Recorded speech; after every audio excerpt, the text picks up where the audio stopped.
このスクリーンでそれを速く、そうそうそう、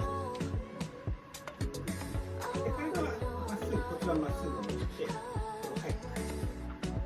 指先この先端にはですね力を全然入れない、脱力してくると速くシュッシュッシュッってなります。そうそうそうそうそう。でひねんないでまっすぐ前に行きたくなるような振りですね。でもっと大きく、そうそうそうそうそうそう、この動きに足をプラスして、じゃあ10秒間速く、そうそうそうそう、7、8、9、10、はい、OK。で腕の方がコンパクトに速く振るとより速い